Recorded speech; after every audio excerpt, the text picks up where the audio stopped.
तर मंडळी, कसे आहात सगळे? हसताय ना? हसलंच पाहिजे. मी आहे तुमचा होस्ट आणि दोस्त सुजय माने आणि आपण ऐकतोय आपलं आवडतं मराठी पॉडकास्ट ज्याचं नाव आहे खास रे तुझ्यासाठी, दिल से फक्त तुझ्याशी मधील सत्र गावरान गप्पा गुरुगिरी स्पेशल. जिव्हाळ्याच्या गप्पामध्ये तुमचं स्वागत आहे. नाव आहे गावरान गप्पा आणि आज आपण बोलतोय एका जबरदस्त विषयावर, गुरुगिरी. म्हणजे बघा, जीवनात प्रत्येकाला एक तरी धासू गुरु लागतोच. कारण बिनगुरूचं आयुष्य म्हणजे मिरची पण नसलेलं तिखट पण आणि मीठ नसलेलं जेवण. लहानपणी आपण ज्या माणसांच्या मागं पळत पळत चालायला शिकलो, अंगावर धपाटे खाल्ले, पण त्यातच शिकलं आणि शिकवलं गेलं, ते आपले पहिले गुरु म्हणजे आपले मायबाप, आई बाबा.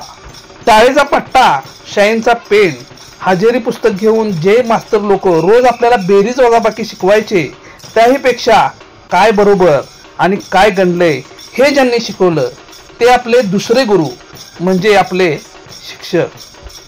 पण हायलाईट काय माहिती आहे? जीवनात सगळ्यात भारी गुरु म्हणजे जग आणि अनुभव. बॅक बेंचरचं एक वाक्य आहे, अनुभव म्हणजे तो गुरु जो आधी पेपर घेतो आणि नंतर धडा शिकवतो.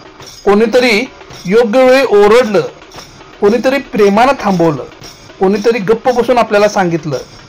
ही सगळी मंडळी आपल्या गुरुगिरीची आर्मी आहे.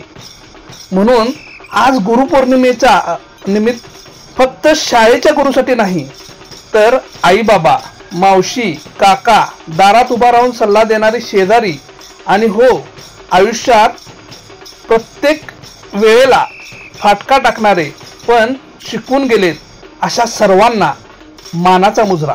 चुकार मुलांच्या वागण्यावर डोळा ठेवणारे आणि खरं वळण लावणारे आपल्या सगळ्या गुरुमंडळींना गावरान प्रेमानं चटणी लावून गुरुपौर्णिमेच्या झणझणीत शुभेच्छा.